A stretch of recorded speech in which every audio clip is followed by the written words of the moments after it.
What happens when you buy a £2 Athlon that is over a decade old? An OEM power supply unit that many people would class as being sketchy, especially with a purchase price of 50p, let alone trusting it in their own PC. Followed by 6GB of DDR2 for £1.50, from a less than trustworthy seller that didn't actually know what he was selling. Followed by the world's first 1GHz graphics card, which now retails for as low as £1. And last but certainly not least, the shell for this build, the £2 budget PC. To get started, we had to remove all the old and, well, frankly shit components from this PC. First was the RAM, which was slow and in all honesty looked like it was going to be on its way out. It was throwing errors left, right and centre. Followed next by the CPU cooler, which although was actually quite nice for the Sempron, was pretty shit for anything with a higher TDP. And finally the god-awful CPU itself, that Sempron, which was better off not actually existing. CPU-wise, we've opted for the AMD Athlon 64X25200+. Quite the mouthful to actually say. Originating an architecture to compete with the Pentium D and its dual-core features, it's a dual-core offering that comes just behind the KOTOR do it in performance. It retails today for £2, and luckily we have ours complete in box. It comes paired with a rather beefy stock cooler that would have put the OEM Sempron one to shame, and on paper it appears to have over 4 times the performance of that Sempron thanks to its specifications and true dual-core design. Fitting them went exactly as planned and was easy thanks to the AMD mounting system.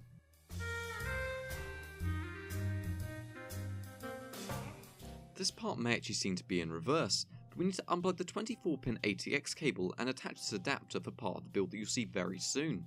It allows us to jump together 2 power supply units by tripping 2 of the pins. I didn't factor the cost of this into the build as it's entirely optional, but if you do get one, they cost 40p from eBay. The GPU installation was slightly cramped, but nothing that a bit of manoeuvring couldn't fix.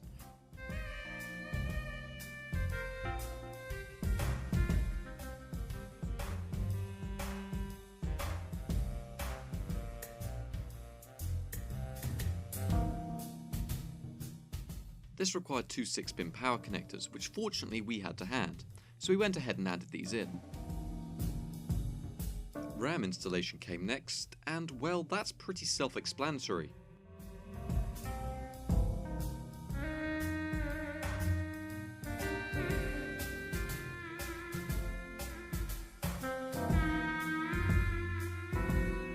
But next came, well, the second power supply unit.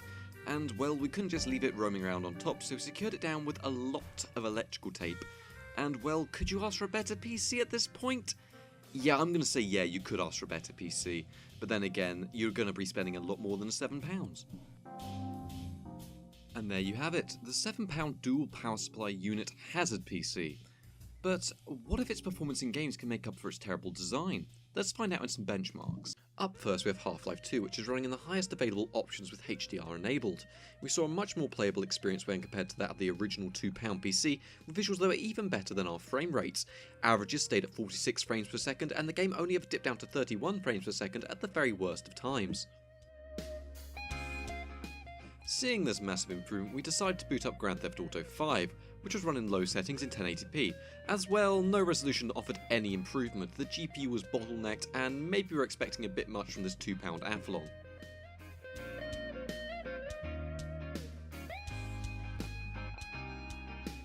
Trying to find out the limit of what we could run, we tried CSGO, and admittedly, as the game has become more and more bloated, CPUs that are weaker are expected to struggle.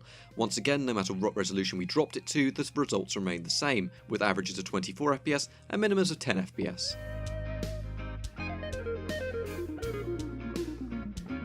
Finally, we found the limit on what we could actually run, and if you're looking to play any classic Xbox 360 games or anything from that era, this machine is perfect for it, with games such as Skyrim being ran at high in 1080p for a return of 39 FPS.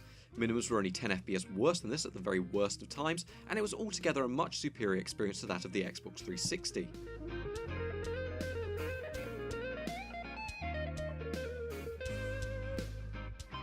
One of the games from that era that was particularly GPU taxing was Borderlands 2.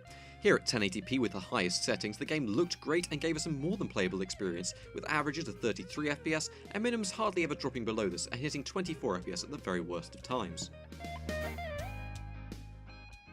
So, was this upgrade worthwhile? Well, I'm going to say so. We now have Xbox 360 levels of performance in many of the major titles from that era, with many of the games being able to run into superior 1080p resolution with a frame rate that would not only be more stable, but higher. So all in all, although it might look an ungodly awful mess, I'd say it's worth the try. Thank you very much for watching, good night!